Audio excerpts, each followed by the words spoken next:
Former President Donald Trump is projected to be the 47th president of the United States of America. It would be the first time since Grover Cleveland and the second time ever a president has won 2 non-consecutive terms. It has been one of the greatest political comebacks of all modern history. Donald Trump securing more than 270 electoral votes, we are projecting, flipping battlegrounds of Pennsylvania, Georgia, and Wisconsin red, and defending North Carolina. So it's an incredible result after an unprecedented election cycle filled with twists and turns, including 2 assassination attempts. And that's not to mention 2 impeachments, the legal battles, and days spent in courtrooms instead of on the campaign trail. And despite efforts from the mainstream media and Democrat elites to write him off, Trump is projected to be the 47th president of the United States. He addressed his supporters earlier this morning. I will be fighting for you, and with every breath in my body, I will not rest until we have delivered the strong, safe, and prosperous America that our children deserve and that you deserve. This will truly be the golden age of America. I want to also thank my beautiful wife, Melania, First Lady.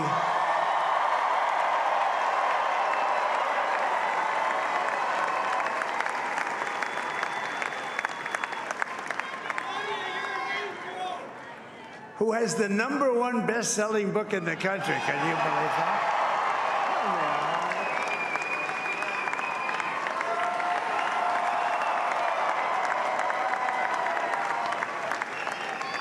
Oh, no, she's done a great job. Works very hard to help people. Now I can say Vice President-elect of the United States, J.D. Vance. He's turned out to be a good choice. I took a little heat at the beginning, but he was, I knew the brain was a good one. Well, Mr. President, I appreciate you allowing me to join you on this incredible journey. I thank you for the trust that you placed in me. And I think that we just witnessed the greatest political comeback in the history of the United States of America. This will forever be remembered as the day the American people regained control of their country.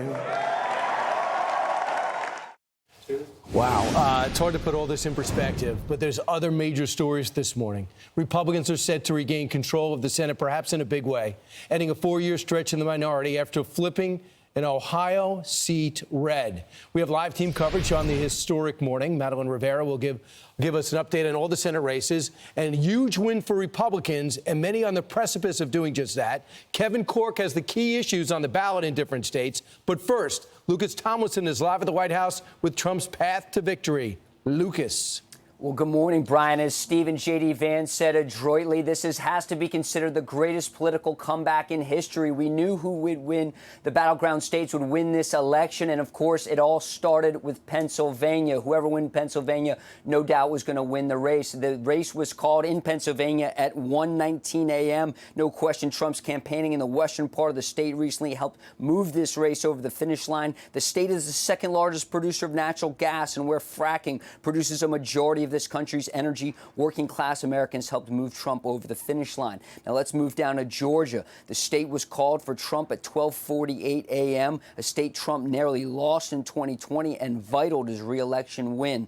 It was in Wisconsin, let's go over there next, that put Trump over the edge, over the finish line, winning by 3 points and sealing the victory. Trump taking the blue walls of Wisconsin and Pennsylvania. And, of course, down in North Carolina, that was the first of the swing states that Trump won, setting a tone for the evening. The state was called for Trump at 11:43 p.m. Now, Arizona, moving out west, has not been called yet. We had been warned it would take days to count all the votes. And in Nevada, another state that has not been called for Trump yet, but as you can see, he's up by roughly 4 points. Same goes for Michigan. No question, Israel's war in Gaza and Lebanon played a role here. Trump is up by a few points there. Now, let's show you the map, Brian, showing President Trump's path to the 270 finish line. He's at 277 right now. We did not see the red wave during the midterms, but we see it now. And once again, there's no question that working class Americans and minorities helped Donald Trump become the second president to win non-consecutive terms since Grover Cleveland in 1892, guys.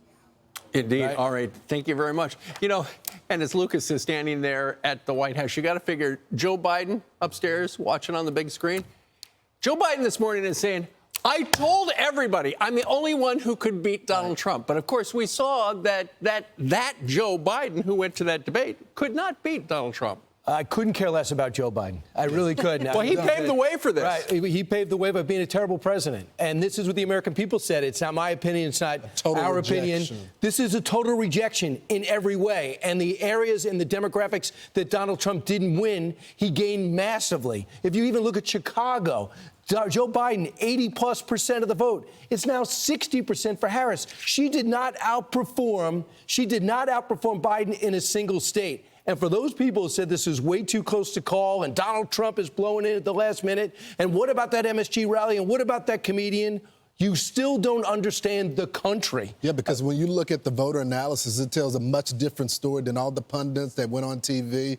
56% of Hispanic support for Harris, 41% for Donald Trump. I mean, that is historic when you're looking at the numbers. Right, because Democrats live off the minority vote, but do nothing for them. That's right. And they're tired of it. Look at the support that Trump had among the Latino and Hispanic voters. This went up. 4 years ago, he was getting 35%, and this year he got 41%. And then when it comes to Lawrence, you told us this was happening.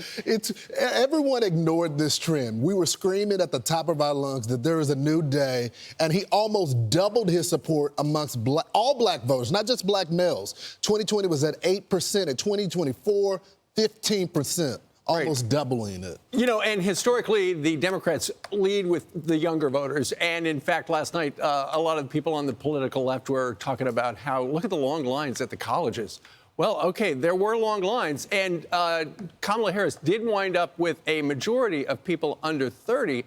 Donald Trump came right behind her, just about 6 points behind.